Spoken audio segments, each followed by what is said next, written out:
मंगलमय मंगलकरण वीतराग विज्ञान नमो ताहि जाति अरहंतादिमा जो विद्यादि सागर सुधी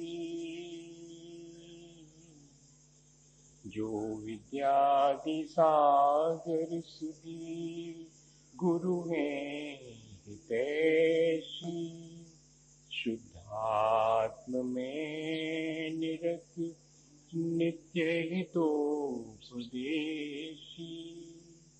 वे पाप ग्रीष्म ऋतु जल है सयाने पूजूं सतत केवल ज्ञान पाने पूजूं सतत केवल ज्ञान पाने।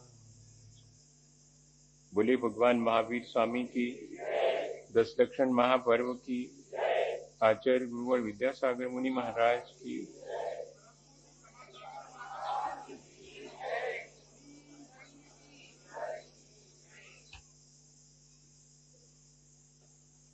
हम सभी लोग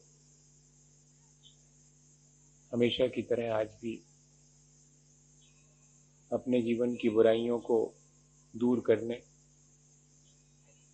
और अपने जीवन की अच्छाइयों को प्रकट करने की प्रक्रिया पर विचार कर रहे हैं।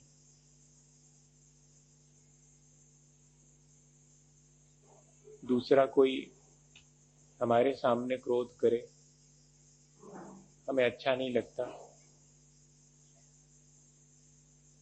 हम स्वयं भी जब क्रोधित होते हैं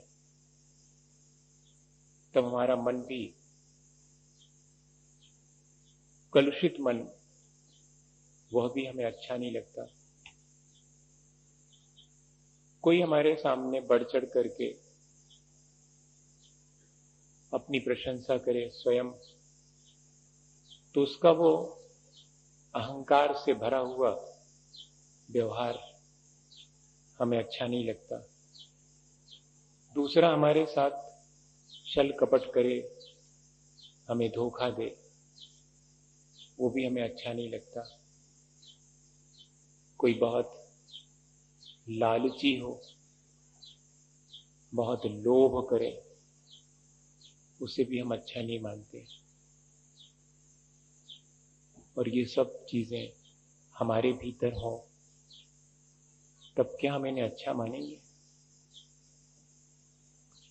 दूसरे के भीतर इन चीजों के होने पर हमें ये जरा भी अच्छी नहीं लगती, लेकिन हमारे भीतर यही सब होने पर जिस क्षण हमें ये अच्छी ना लगे, समझना कि अब अच्छे बनने की शुरुआत होगी। अभी तो ये सब जो बुरी चीजें हैं वे ही हमें ठीक जान पड़ती हैं, तब फिर इनसे बचने का हम क्यों उपाय करेंगे? हम सबसे पहले इन्हें बुरा समझें, तब हमारे जीवन में इनसे बचने की प्रक्रिया शुरू होगी। जीवन में हम दो तरह से अपना जीवन व्यतीत कर सकते हैं।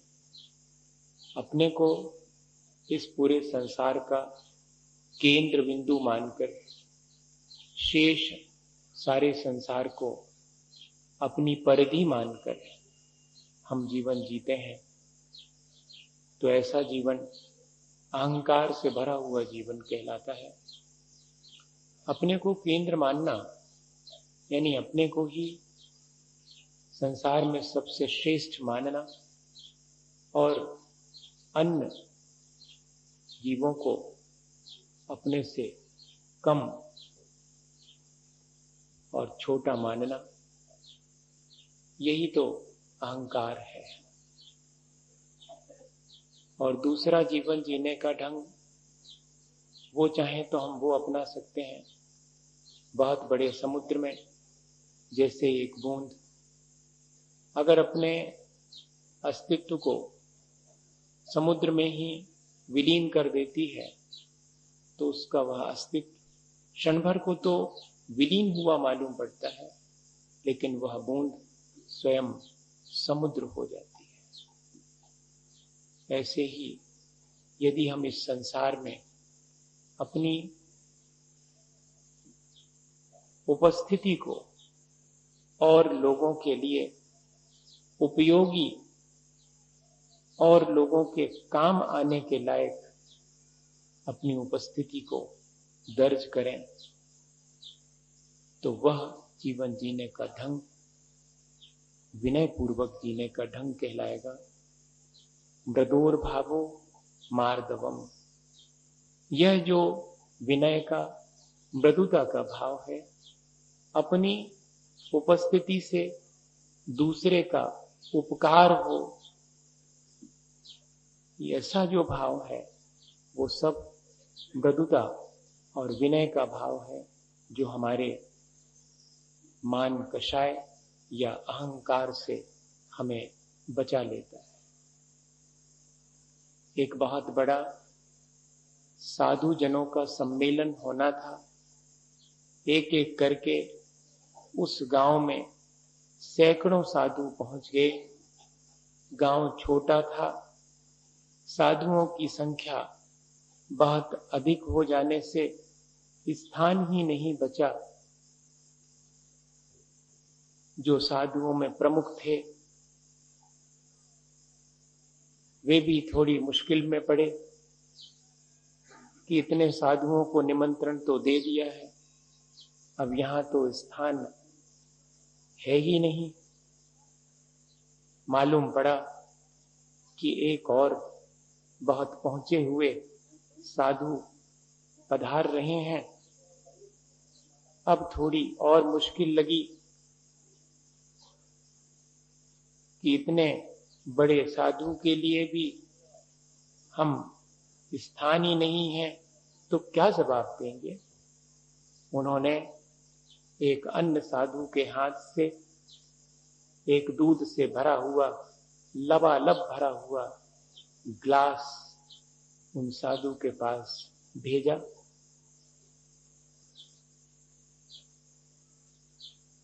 साधु जी सचमुच में साधु जी थे, समझ गए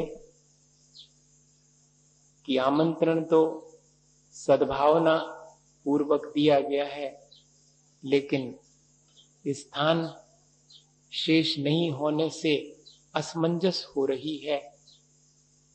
दूध से भरा हुआ ग्लास इस बात की सूचना दे रहा है कि अब और भरने लायक जगह नहीं है। दूध तो अच्छा है, लेकिन क्या करें, ग्लास की अपनी सीमा है। तो उन्होंने उसी साधु के हाथ से वह भरा हुआ ग्लास लौटाने से पहले क्या किया, जरा से कण उसमें शक्कर के डाले। वॉल्यूम नहीं बढ़ता, वो तो सॉल्युबल है, उसमें ही मिक्सअप हो गई वो शक्कर, दूध को मीठा बना गई और ग्लास के बाहर बाजू में एक सुगंध से भरा हुआ फूल सटा के रख दिया और कहा कि वापस दे देना। जो प्रमुख साधु थे वे उनके इस व्यवहार से चकित रह गए और कहा कि उन्हें सम्मान पूर्वक लाएं। जो अपनी उपस्थिति को अलग से प्रकट नहीं करना चाहता, जो सबके बीच उन सब में मिल करके और वातावरण को सुगंधित बना करके अपना जीवन जीने की भावना रखता है, वास्तव में वो अपने जीवन से अहंकार को हटा करके विनय और मृदुता को अपने जीवन का श्रृंगार बनाता है। वास्तव में ऐसा भाव हमारे भीतर भी आना चाहिए, लेकिन क्या करें, अहंकार का संस्कार आज का थोड़े ही है। ये अभ्यास अनादिकाल का है, आज तक किया क्या है, अपने अस्तित्व की लड़ाई लड़ी है, फिर भी लगता यह है कि जैसे मैं अपने अस्तित्व को आज तक स्थापित ही नहीं कर पाया, जबकि ये तय है कि अस्तित्व को कोई मिटा नहीं सकता और अस्तित्व स्थापित नहीं किया जाता। अस्तित्व तो सदा ही कायम रहता है, लेकिन क्या करें, अज्ञानता के चलते अपने अस्तित्व को कायम रखने, उसे स्थापित करने का अहंकार हमारे मन में आ जाता है और हम भूल जाते हैं कि हमारा अस्तित्व तो हमारे अपने गुणों के द्वारा है, और यदि हम अपने उन गुणों को ही नष्ट कर देंगे तो अस्तित्व के लिए खतरा है। कई बार अपन ये सुनते हुए, पढ़ते हुए देखते हैं कि हमारे अस्तित्व को खतरा है,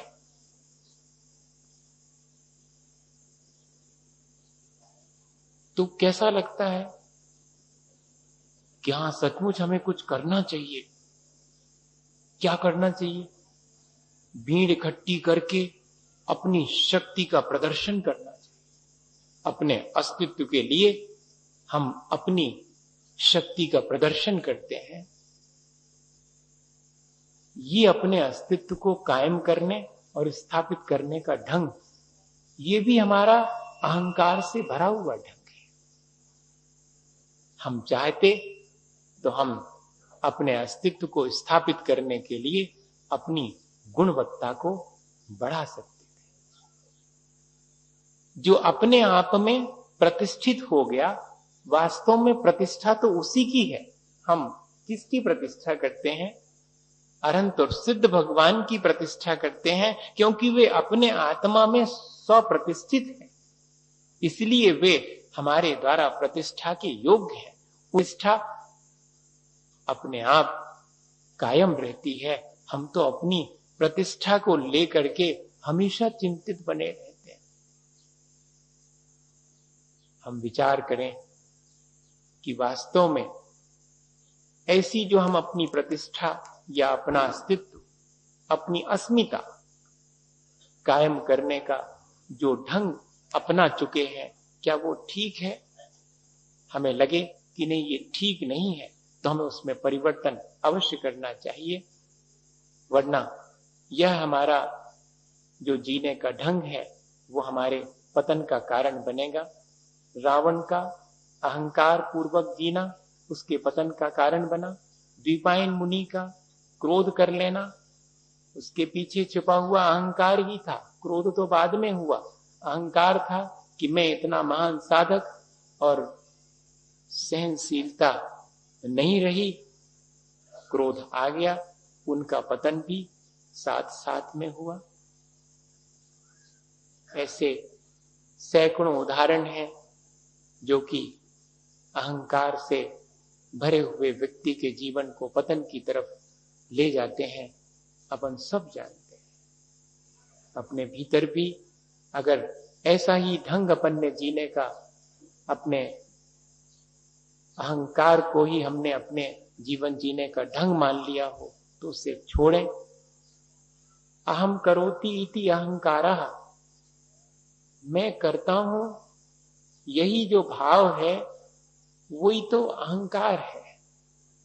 यहां सब अपने अपने कर्मों का फल भोगते हैं, लेकिन हमें लगता है कि जैसे हमारे नहीं होने पर इनका काम नहीं चलेगा, या हमारी उपस्थिति से ही इन सब का काम ठीक से चल रहा है।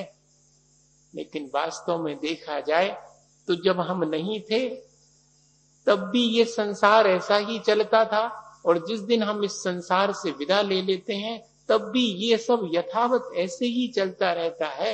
लगता जरूर है कि जैसे हमारी उपस्थिति ही इन सब के जीवन के लिए चलाने में कारण बन रही है। यह भाव ठीक नहीं है। ये तो भाव ठीक ऐसा है जैसे कि बैलगाड़ी के नीचे छाया देखकर खड़ी हुई बकरी बैलगाड़ी के चलने पर उसी छाया के नीचे नीचे चलने लगती है और विचार करती है कि जैसे यह पूरी बैलगाड़ी मेरे ही सहारे, मेरे ही आसरे चल रही है। अपन भी तो ऐसा ही विचार कर लेते हैं कि यह मेरा परिवार मेरे द्वारा चलाया जा रहा है, यह समाज, इसका भी मैं करता धरता हूं, मैं नहीं हूं तो ये सब ना चले। या कि कई लोग इससे भी आगे बढ़ जाते हैं, यह देश, इसको मैं ही चलाता हूं, ये सृष्टि, इस सृष्टि का कर्ता भी, स्वामी भी मैं ही हूं। यह जो बाह्य संयोगों में ममत्व का भाव है, वही तो अहंकार है। एक व्यक्ति के यहां पर एक मेहमान पहुंचे तो उस व्यक्ति ने उनको बुलाया तो था नहीं, वो ऐसे ही आए थे। तो उस व्यक्ति ने ज्यादा कुछ उनके सम्मान में न खड़ा हुआ, न कहा कि आओ। तो वो जो व्यक्ति थे उनको थोड़ा मुश्किल सा लगा कि अरे वाह, इन्होंने तो हमारा सम्मान तक नहीं किया। भैया, कोई सम्मान करे इसमें तो अच्छा ही है, क्योंकि सम्मान करने वाले का भला है इसमें। लेकिन कोई सम्मान चाहे तो इसमें न चाहने वाले का भला है न देने वाले का भला है। इतना ही सा है मामला। सम्मान पाना बुरी चीज नहीं है, लेकिन सम्मान पाने की आकांक्षा रखना और सम्मान पाने की आकांक्षा रखने वाले को सम्मान देना, ये दोनों ही बातें दोनों की पतन का कारण बनती। सम्मान देने वाला आनंद पूर्वक सम्मान देवे और पाने वाला आनंदित होवे, इसमें कोई हर्जा नहीं है। लेकिन दोनों के भीतर पाने का और देने का जो संक्लेश है वो ठीक नहीं, वो हमारे अहंकार को प्रकट करता है। अब वो मेहमान जो थे वो सम्मान पाने की आकांक्षा रख रहे थे और जो मेजबान था वो सम्मान देने के मूड में नहीं था। अब कैसे बने काम? यही तो उलझन है अपने जीवन में। अपन चाहते कि जहां जावे सोते हमारी रीझ बूझ हो गए, पूछें लोग हमें। हाँ, अब बड़ी हो कोनों की पूछ तो समर्थ नहीं है, 2 आदमी पूछ संभाल बेचाने पड़ते। हाँ, बड़ी पूछ में तो दिक्कत होती फिर। तो देखो, पशु से तो अपन ऊंचे उठ गए, मनो पूछ ज्यों की त्यों रही। उनकी तो साफ साफ पीछे लगी हुई पूंछ दिखाई पड़ती है, अपनी अहंकार की पूंछ किसी को दिखाई नहीं पड़ती। लेकिन जानते सब है, समझ में अनुभव में सबके आती है। अपन को इससे ऊपर उठना चाहिए। शायद वे मेजबान उस मेहमान को यही समझाना चाह रहे होंगे तो कुछ नहीं बोले। उस मेहमान ने कहा कि शायद आप मुझे नहीं जानते। तो उन्होंने कहा कि हाँ, मैं आपको पहचानता नहीं हूं। अब अपना परिचय देना पड़ा। वो तो सोच रहे थे कि जैसे मुझे सारी दुनिया जानती है। अब ये एक और इंसल्ट हुई कि परिचय देना पड़ा। जैसे तैसे उनने बताया कि हम ये हैं, इस तरह के हैं। तो उन्होंने फिर भी ध्यान नहीं दिया। नहीं ध्यान दिया तो अब तो बहुत मुश्किल हो गई। अगर अपन नई गाड़ी लेके आवे और वो में बैठ के बाजार में घूमे और को जाने के वे के कवे लई, तो ऐसा लगा कि कहां फेंके आए। पूछी था नहीं है कोई ने, लई की लई। हमने सोच रहे थे कि सब पूछे कि जो 9 मॉडल कवे ले आए। जी बड़ी दिक्कत हुई। माने कितना मुश्किल होता है। किस चीज के चलते? अपने अहंकार के चलते, और कुछ नहीं। चीज तो उपयोग के लाने आई थी, सो उपयोग करके आनंद ले लेते। लेकिन उपयोग से ज्यादा उसको जो अपन अपनी प्रतिष्ठा का साधन बना लेते हैं, वो हमारे लिए दुखदाई। ये मान कषाय यही करती है। करही नीच गति जगत में, मान महाविश्वरूप। हमारा जितना अपमान और पतन इस मान कषाय के चलते होता है वो किसी से छिपा नहीं है। सोचते तो हैं कि मान मिलेगा, सम्मान मिलेगा, लेकिन मान कषाय के चलते आज तक किसी को भी मान सम्मान न मिलके अपमान और तिरस्कार ही मिला है। ये अपने जीवन में अपन अनुभव करते हैं पर सचेत नहीं होते।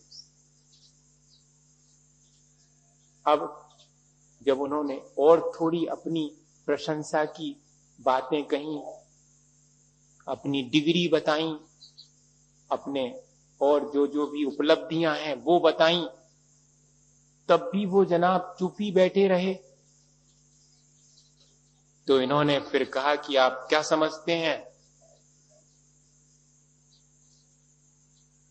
तो मेजबान ने मुस्कुरा के कहा कि आपको हम बहुत बड़ा समझते हैं और अगर आपको कुर्सी में संतोष नहीं है तो ऊपर एक और धर के बैठ जाओ, टेक 2 चेयर्स, 2 कुर्सी ले लो आप, लेकिन इससे ज्यादा अहंकार करना व्यर्थ है। ये चीज सहसा समझ में नहीं आती। हमें विचार करना चाहिए कि जितना हमने सम्मान पाने की कोशिश की उतना ही हमने अपना तिरस्कार देखा है अपने जीवन में। जब मैं किन परिणामों से कौन सी पर्याय मिलती है इस बारे में पढ़ रहा था तो मुझे सबसे ज्यादा जिज्ञासा थी कि मैं सूकर की पर्याय कैसे मिलती है इस बारे में जानूं। तो उसमें लिखा था कि सूकर की पर्याय मिलने का एक ही कारण है कि पूर्व जीवन में अत्यंत अहंकारी होकर के त्यागी व्रती और सज्जन पुरुषों की निंदा करी, तिरस्कार किया है, जिसके परिणाम स्वरूप आज इतना तिरस्कृत जीवन जीना पड़ रहा है कि कोई छूना भी पसंद नहीं करता। ऐसा लिखा। और आज अपन अपने मान कषाय और अहंकार के चलते और कितना दूसरे के गुणों से ईर्ष्या कर लेते हैं और कितना गुणवान व्यक्ति का भी निरादर या अपमान और तिरस्कार कर देते हैं। हमें विचार करना चाहिए कि हम इस अपनी आदत को बदलें और अपने जीवन में इस अहंकार को घटाएं, तो हमारा जो स्वाभाविक मृदुता का और विनय का भाव है वो हमारे भीतर सहज ही प्रकट होगा, जिससे कि हमारा जीवन अच्छा बनेगा। मन, वाणी और शरीर तीनों हमें मिले हैं। हम उनका अहंकारवश उपयोग करना चाहें तो मन में कठोर होकर के और दूसरे के प्रति अपने व्यवहार में कठोरता ला सकते हैं। हम चाहें तो मन में अच्छे विचार ला करके मन की विनय को कायम रख सकते हैं। हम चाहें तो कठोर वचन के माध्यम से अपनी वाणी से दूसरे का अहित कर सकते हैं और हम चाहें तो वाणी की मधुरता से स्वयं का भी जीवन और दूसरे का जीवन भी अच्छा बना सकते हैं।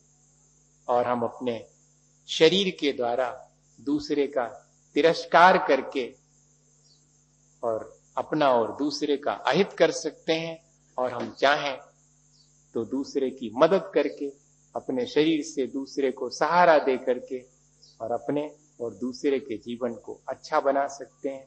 चुनना हमें है, दोनों में से हमें क्या चुनना है। विचारों की श्रेष्ठता मन की विनय है, वाणी की मधुरता वाणी की विनय है, शरीर के द्वारा दूसरे की मदद करना, दूसरे को सहारा देना ये शरीर की विनय है। हम तीनों चीजों के माध्यम से अपने उस विनय गुण को अपने भीतर प्रकट कर सकते हैं। कोई बहुत कठिन सी चीज नहीं है, लगती है अपन को क्योंकि अभ्यास नहीं है इस वजह से कठिन जान पड़ती है, पर हम थोड़ा सा अभ्यास करें तो इस चीज को आसानी से, क्या कहते हैं अपन लोग पढ़ते हैं कि बड़े बड़ाई ना करें, बड़े न बोले हैं, बड़ा हुआ तो क्या हुआ जैसे पेड़ खजूर। कितनी बातें तो बचपन में और खेल खेल में, स्कूल में अच्छी अच्छी अपन को सिखा दी जाती हैं, उनका हम जीवन में अमल ही नहीं करते हैं। वो सिर्फ सुनने सुनाने तक ही, कहने कहलवाने तक ही सीमित रह जाती हैं। वो जीवन का अंग बन जाएं तो ये सब चीजें तो हमें बचपन से ही सिखाई गई हैं कि अपने पूज्य पुरुषों की विनय करना, क्योंकि विनय और मृदुता ही हमारी स्वाभाविक अवस्था है। हम गुणी जनों को देख करके अपने मन में गदगद हो जावें, हमारा हृदय प्रफुल्लित हो जावे। अभ्यास तो ऐसा होना चाहिए, लेकिन होता यह है कि गुणी जनों को देख करके मन ईर्ष्या से भर जाता है, हम गुणों को सहन नहीं कर पाते हैं और यहां तक कि हम उन गुणवान व्यक्तियों का तिरस्कार भी कर बैठते हैं। भैया गुणवान हो चाहे गुणवान ना हो, कमती हो, तिरस्कार तो किसी का भी नहीं करना चाहिए। जो व्यक्ति अपने आप को असाधारण मान करके दूसरे को साधारण समझता है और उसका तिरस्कार करता है, यही उसकी अत्यंत साधारणता है। और जो व्यक्ति जितना साधारण होकर के अपना जीवन जीता है, यही उस व्यक्ति की असाधारणता है। कल कोई व्यक्ति कह रहे थे कि यहीं पर समाज में एक व्यक्ति से मिलना हुआ, उन्होंने कितनी उपलब्धियां की हैं, लेकिन इसके बावजूद भी वे सामान्य लोगों के जैसा ही अपना जीवन जीते हैं। मिलने पर कभी ये नहीं कहते हैं कि मैंने ये प्राप्त किया है, और कहीं भी बैठ जाते हैं, कभी भी आगे की पंक्ति में आकर के मैं बैठूं या मुझे बिठाला जाए, ऐसा भाव नहीं होता है। ये उदाहरण देख करके मन कैसा हो जाता है, स्वयं भी उससे प्रेरणा मिलती है कि हाँ सचमुच ये सांसारिक पद प्रतिष्ठा और उपलब्धियां ये मेरे जीवन को अहंकारी बना देवें तो इनके प्राप्त होने का हमारे लिए क्या लाभ मिला, इससे तो हमारा अहित ही हुआ। होना तो ये चाहिए कि जितनी जितनी मेरे जीवन में उपलब्धियां हों, उतना उतना मैं कृतज्ञता और विनय से भर जाऊं। जितना जितना मुझे औरों के द्वारा मान सम्मान प्राप्त हो, उतना मेरा मन कृतज्ञता से भर जाए, विनय से भर जाए। और अधिक मैं अपने गुणों को बढ़ाने के लिए विचार करूं कि देखो गुणों की प्रशंसा होती है, इसलिए मुझे अपने गुण बढ़ाना चाहिए। इससे भैया जिसने सम्मान दिया उसका भी लाभ हुआ और जिसने सम्मान पाया उसका भी लाभ हुआ। सम्मान पाने वाला अगर कृतज्ञता से भर करके, विनय से भर करके अपने गुणों को और बढ़ावे तो उसका हित हो गया, और जिसने सम्मान दिया है उसने गुणों को सम्मानित किया है तो वे गुण और बढ़ गए तो उसका सम्मान करना सार्थक हो गया। वास्तव में तो ऐसा ही अपने अंदर भाव आना चाहिए।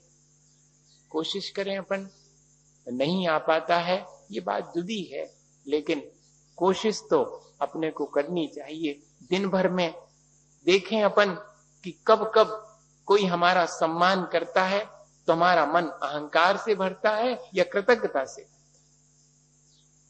ऐसे ही जब हम किसी को सम्मान देने का भाव बनाते हैं तो हमारे मन में उसके गुणों के प्रति प्रशंसा का भाव आता है कि नहीं आता है, या कि हम अपने किसी स्वार्थ बस उसे सम्मानित करते हैं। दोनों ही चीजें। हम सम्मान पाते हैं तब अहंकार कर लेते हैं, वो भी ठीक नहीं है।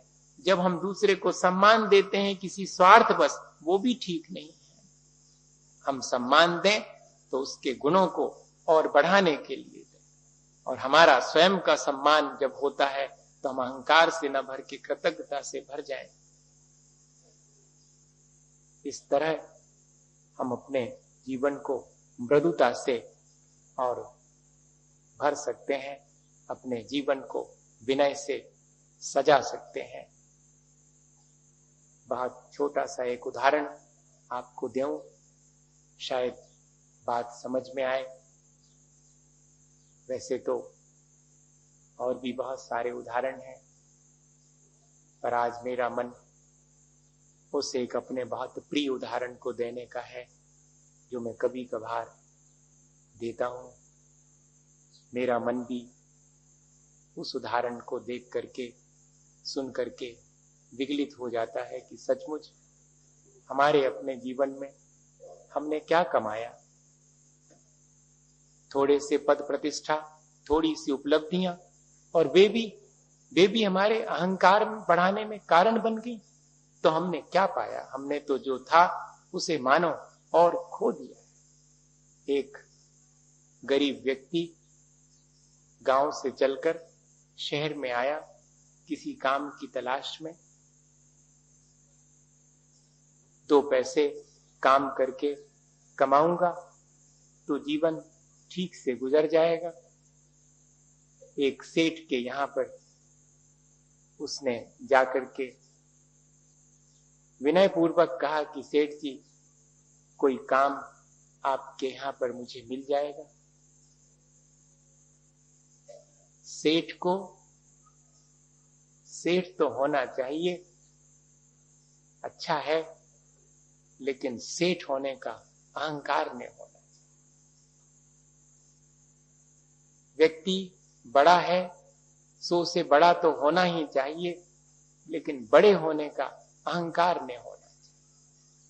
तभी उसका वो बड़ा होना अच्छा जान पड़ता है। लेकिन सेठ अपने सेठ होने के अहंकार से ग्रसित था। उसने उस दीनहीन से गरीब आदमी को देख करके मन ही मन विचार किया कि लगता तो सीधा साधा सा है, इसका कुछ ना कुछ उपयोग कर लेना चाहिए। देखो तो चीजें उपयोग के लिए थी, तो अब तो मनुष्य भी मनुष्य के उपयोग के लिए हो गया। उसको हम चीजों की तरह अपने उपयोग करने के लिए विचार करते हैं। तो उससे क्या कहा अहंकार के चलते सेठ जी ने कि मेरे यहां तो दुकान में झाड़ू लगाने का काम मिल सकता है, लगाओगे? वो तो गरीब आदमी था। उसने कहा, सेठ जी, जो भी आप कहोगे वही काम करूंगा।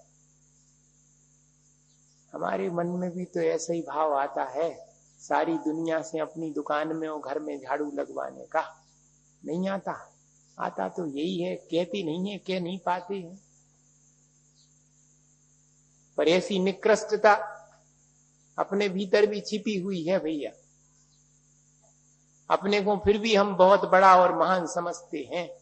ऐसे निकृष्ट विचारों से क्या हम महान बनेंगे? सेठ जी भले ही ऊंची तख्त पे गद्दी पे बैठे हुए, लेकिन किसी से, मनुष्य से ये कहना कि हमारी दुकान में झाड़ू लगाने का काम है, करोगे? ये तो स्पष्ट ही अहंकार से भरा हुआ दिखाई पड़ रहा है व्यवहार। और वो सामने कहता जा रहा कि हुजूर, जो काम आप कहोगे वो करूंगा। तय हो गई बात कि लगाएंगे, झाड़ू लगाएंगे। पर सेठ जी के मन में आया क्या ये पहले पूछ तो लें कि झाड़ू लगाने का कितना पैसा लोगे? तो कहा कि क्या लोगे? बोलते, हुजूर जो आप दे देंगे। अब तो और बढ़िया रहा। कोई व्यक्ति ऐसो सीधो साधो मिल जावे तो फिर अपने मन में कितनी चालाकी आती है, विचार करो। फिर तो लगता जैसे कि अपन ने दुनिया जीत ली। कैसा बुद्धू बनाया है, कितना आनंद आता उसमें। यही है अपने पतन के उपाय, और कहूं दूसरी जगह नहीं जाने, न कोनो ग्रंथ में खोल के देखने, अपने जीवनी में तो झांक के देख लो, सोता ही मिल जाए कि पतन के उपाय कौन से हैं और अपने जीवन को अच्छे बनाने के उपाय कौन से। कछु बड़ी बात है थोड़ी, इसी में आनंद आ रहा।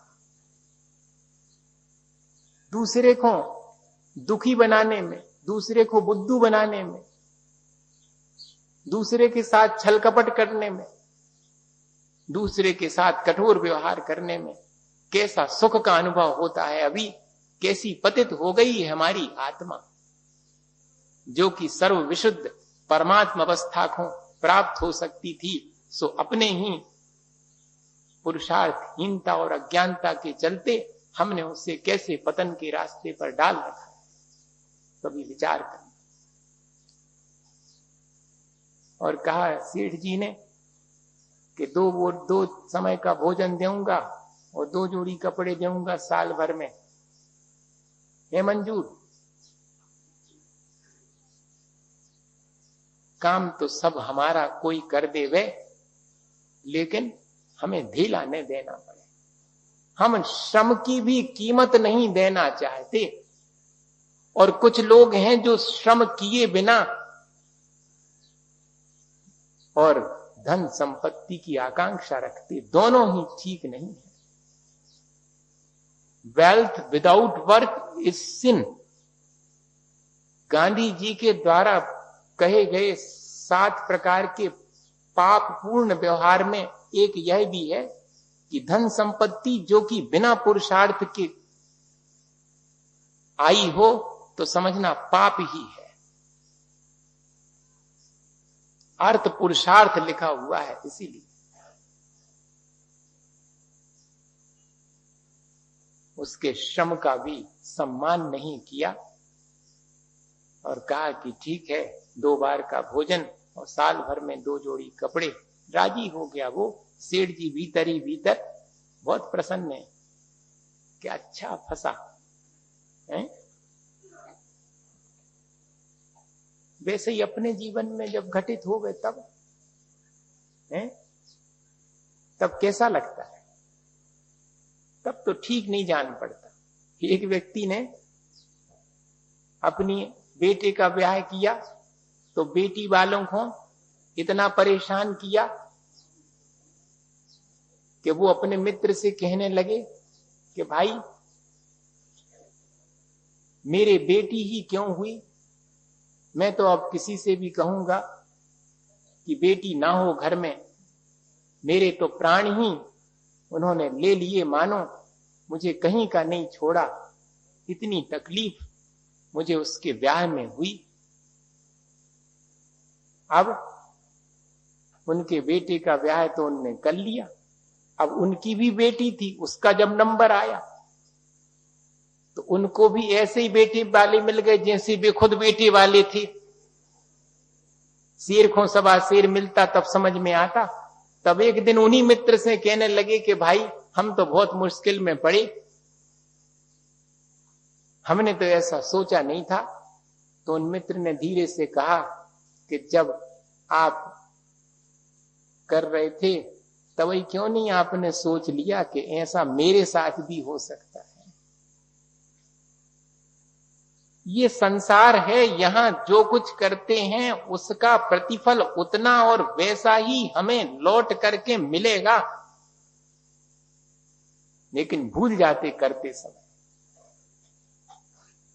अब क्या हुआ, वो काम करने लगा, वर्ष बीत गए, दुकान में झाड़ू लगाता, जो कागज थे उनको बाहर फेंकता, उन कागजों में कुछ कुछ चीजें जो लिखी रहती, फुर्सत के समय में वो झाड़ू लगाने वाला गरीब आदमी उसमें से कुछ पढ़ता रहता। तो सेठ जी ने धीरे से एक दिन कहा कि क्यों भाई पढ़े लिखे हो क्या?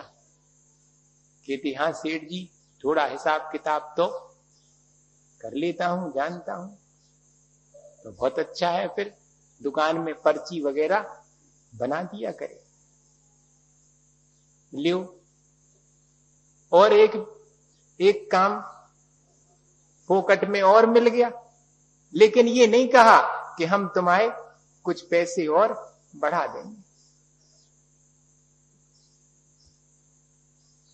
अब वो काम भी करने लगा और चलते चलते सेठ जी का विश्वास पात्र हो गया अपनी ईमानदारी और सज्जनता के कारण, और मुनीम बन गया, जो झाड़ू लगाने के लिए सेठ जी की दुकान में आया था। लेकिन जैसे ही वो मुनीम बना और जो काम करने वाले थे, सबको तो मानो किसी ने भीतर आग ही लगा दी हो। किसी को बढ़ते देख करके जिसके भीतर दाह उत्पन्न होने लगे, समझना कि ये दाह उसकी अपनी मान कषाय की है और किसी की लगाई नहीं है, अपनी स्वयं की लगाई आग है ये, जिसमें हम स्वयं झुलसते हैं, जिसमें हम स्वयं तकलीफ पाते हैं। सो ईर्षा वश सबने सेठ जी के कान भरना शुरू किए कि सेठ जी, इसको आप इतना सम्मान दे रहे हो, इसका ज्यादा भरोसा नहीं करो, किसी भी दिन सब आपकी संपत्ति लेकर के और गांव भाग जाएगा तो पता नहीं लगेगा। असल में अपन जैसो दूसरे के संगे करस तो सबसे बेसे ही अपन भी सोचत कि ऐसे ही अपने संगे कर है और कछु नहीं। हाँ, जो जोन के संगे सज्जनता को व्यवहार करस तो वो भी उसने सज्जनता की सोचत, और जो दूसरे के साथ बेईमानी करता सो वो स्वयं ही डरा डरा रहता कि को हमारे संगे बेईमानी न करे। सीधी सी बात है। उन्होंने कहा ईमानदार आदमी को दूसरा भी ईमानदार दिखाई पड़ता। युधिष्ठिर महाराज को सारे संसार में भेज दिया जाए कि कोनो बेईमान ढूंढ ले आओ तो उनको एक ने मिले, और अगर दुर्योधन महाराज को भेजो जाए कि कोनो ईमानदार ढूंढ ले आओ तो एक ने मिले। दुर्योधन को संसार में सिवाय बेईमानी, तो भैया अपने को तो अपनी अंतरंग की दृष्टि संभालना चाहिए, उसी में अपना लाभ है। वो लोग सेठ जी से शिकायत करते तो सेठ जी भी सुनते सुनते परेशान हो गए। उन्होंने कहा कि जब इतना कहा जा रहा है तो अपन को थोड़ी सी इंक्वायरी कर लेना चाहिए, कैसे की जाए। तो कहते सेठ जी बहुत आसान है, आपने उसको 2 कमरे दे रखे हैं, एक में भोजन करता है, दूसरे में सोता होगा, सामान रखे होगा सब। और हमने अक्सर देखा है कि जब वो दुकान आता है तो भोजन करके उस कमरे में जाता है और थोड़ी देर वहां रहता है, फिर ताला लगा के दुकान पहुंचता हो। दुकान से वापस जाने पर भी उसी कमरे में पहले जाता है। तो लगता तो यही है कि सब कुछ उसमें ही है। अब संदेह तो संदेह है, विश्वास को क्षण भर में तोड़ के रख देता, विश्वास फिर होता ही नहीं। और एक दिन ऐसा हुआ कि दुकान पर आने से पहले वो मुनीम, वो गरीब आदमी जो मुनीम बन गया था, वो अपने उसी कमरे में गया और भीतर से दरवाजे बंद कर लिए। जैसे ही दरवाजे बंद किए, वे 4 लोग जो शिकायत करने वाले थे वे सेठ जी को लेकर के पहुंच गए। सेठ जी ने आवाज दी कि खोलो भाई मुनीम दरवाजे। मुनीम को बड़ा आश्चर्य हुआ कि आज इतने वर्ष हो गए कभी भी सेठ जी ने ऐसा व्यवहार नहीं किया, इससे तो अविश्वास ही झलकता है। ठीक है, सेठ जी तो बाहर खड़े आतुर हैं कि क्यों देर लग रही खोलने में, और संदेह ज्यादा हो गया। जब दरवाजे खुले तो बहुत शीघ्रता से भीतर घुसे, यही सोच के घुसे थे कि सब जो जो माल इसने हमारी दुकान से रुपए पैसे उठाए होंगे सब भरा पड़ा होगा इस कमरे में। सो कमरा तो खाली था। कमरे में एक छोटी सी संदूक जरूर रखी थी कोने में, और बाकी तो कुछ नहीं था।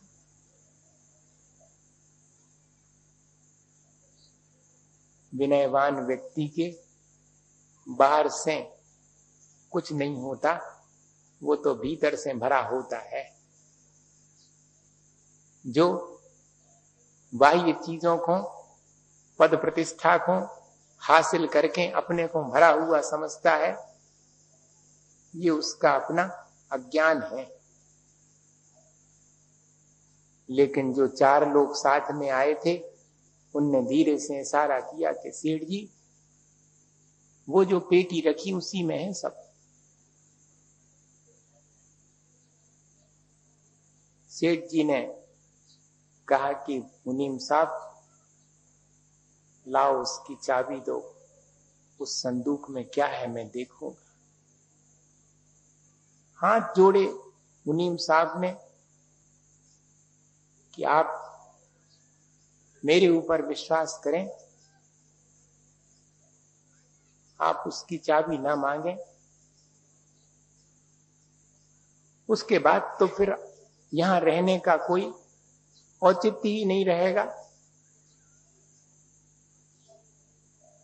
मैं तो श्रद्धा पूर्वक आपके यहां पर विश्वास से रुका हुआ हूं, फिर तो मेरा विश्वास ही टूट जाए। लेकिन सेठ जी ने बहुत जिद करी और वो संदूक खोली, तो उसमें वो तो सोच रहे थे कि बहुत धन संपदा होगी, लेकिन उसमें तो 3 ही चीजें थी। एक फटी हुई टोपी थी, एक फटी हुई कमीज थी, और फटी हुई धोती।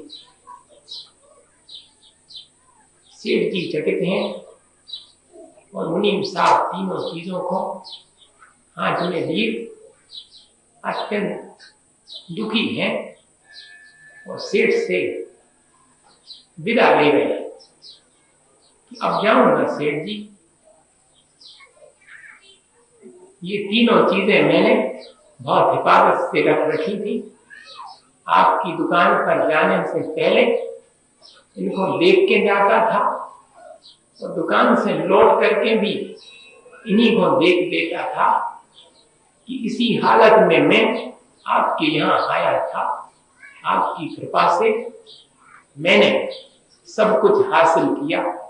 मेरे मन में ये अहंकार ना आ जावे, अपनी उपलब्धि का अहंकार कि मैंने बहुत कुछ प्राप्त कर लिया। और वो तीनों चीजें लेकर के सेठ जी के यहाँ से वो गरीब व्यक्ति वापस लौट गया। लेकिन वो अपने आप की विनय को, अपनी ईमानदारी को उसने नहीं छोड़ा। और अपन को भी 3 ही चीजें मिली थी भैया, सच्चे देवगुरु शास्त्र का सानिध्य, उनके प्रति जो अपने मन में लगाव और विनय होना चाहिए, वो विनय अपनी अब कितनी रही है, ये अपन को विचार करना चाहिए। भगवान के प्रति विनय, गुणवान के प्रति प्रशंसा का भाव और अपने ऊपर किए गए उपकार के प्रति कृतज्ञता का भाव, ये तीनों बातें जिसके पास हैं उसको अहंकार छू नहीं सकता और उसका विकास निरंतर होता रहेगा। मार्ग तो विकास का यही है। हमारे ऊपर इन तीनों का कितना उपकार है, हमारे अपने माता पिता और परिवारजनों का कितना उपकार है, जो हम आज पढ़ लिख करके बड़े हुए हैं, समझदार हुए हैं। और देवगुरु शास्त्र ने हमें मोक्ष मार्ग बताकर हमारा उपकार किया है। उनके प्रति हमारे मन में कृतज्ञता का भाव और जो जितने गुणवान हैं उन सब के प्रति हमारे मन में प्रसन्नता का और उनके प्रति सम्मान का और आदर का भाव ये धीरे धीरे अगर बढ़ता जाए तो कोई वजह नहीं है कि हमारा जीवन अच्छा नहीं बने। हम सब ये भावना भाते हैं कि हम अपने जीवन में इस विनय भाव को ला करके अपने विकास में सहयोगी बनेंगे। इसी भावना के साथ तुल्याचरण